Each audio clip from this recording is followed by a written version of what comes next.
ကျွမ်းကျင်တဲ့အားကစားသမားတွေအတွက်တော့ထောက်မှန်ကျနေတဲ့နံရံတွေကိုတွေ့တက်ရတာဟာတိတ်ပြီးခက်ခဲတဲ့အလုပ်မဟုတ်ပါဘူးအထူးသဖြင့်ခြံစည်းရိုးလိုမျိုးရုံးကန်အားရှိတဲ့နံရံတွေဆိုရင်အပေါ်ကိုတွေ့တက်ဖို့ပိုတောင်လွယ်ကူစေပါသေးတယ်ဒါပေမဲ့တကယ်ကိုခက်ခဲတဲ့အရာကတော့မျက်နှာချင်းဆိုင်ပြိုင်နေတဲ့နံရံနှစ်ခုကြားမှာဟိုဘက်ဒီဘက်ခုန်ကူးရင်းအရှိန်နဲ့ပုတ်တိုက်အားကိုအသုံးချပြီးအပေါ်ကိုတက်ရတာပဲဖြစ်ပါတယ်တကယ်လို့နံရံနှစ်ခုကြားအကွာဝေးကတိတ်မဝေးဘူးဆိုရင်တော့လေထဲမှာခြေထောက်ကိုဟိုဘက်ဒီဘက်တလက်စီကန်ပြီးပုတ်တိုက်အားကိုယူကအမြင့်ကိုတဖြည်းဖြည်းတက်သွားလို့ရပါတယ်အရှိန်ဝါနဲ့စီးချက်ကိုတေချာထိန်းထားနိုင်မယ်ဆိုရင်တော့နံရံနှစ်ခုကြားကူးခတ်လှုပ်ရှားရင်းအောက်ကိုပြုတ်မကျအောင်လှုပ်ဆောင်နိုင်မှာပါ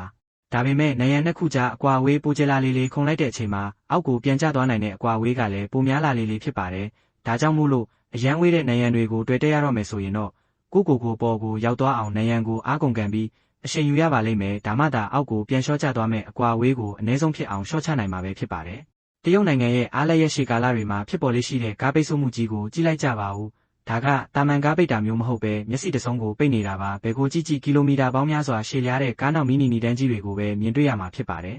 ဒါဟာတနိုင်ငံလုံးကလူတွေမိမိတို့နေရက်ကိုတပြိုင်နက်တည်းပြန်ကြတဲ့ပွဲတော်ရက်ကြီးတွေမှာဖြစ်ပေါ်လေးရှိတာပါကားစီးရီတန်းနဲ့ချီပြီးအမြန်လမ်းမကြီးပေါ်ကိုအချိန်ကြီးကက်စွာတက်လာကြတဲ့အခါလမ်းတို့ဂိတ်တွေနဲ့အတက်အဆင်းလမ်းစုံတွေမှာပလင်းဝမှာပိတ်နေတယ်လို့မျိုးဖြစ်သွားပါတော့တယ်တရွေ့ရွေ့နဲ့ပဲသွားနေရပြီးတချို့နေရာတွေမှာဆိုရင်လုံးဝကိုရက်နေတာပါတချို့ဆိုရင်နာရီပေါင်းများစွာကနေရက်ချီပြီးတော့တောင်လမ်းပေါ်မှာပိတ်မိနေကြတာမျိုးရှိပါတယ်ဒါဟာတကယ့်ကိုကြောက်စရာကောင်းလာတဲ့ကားပိတ်ဆို့မှုအစစ်အမ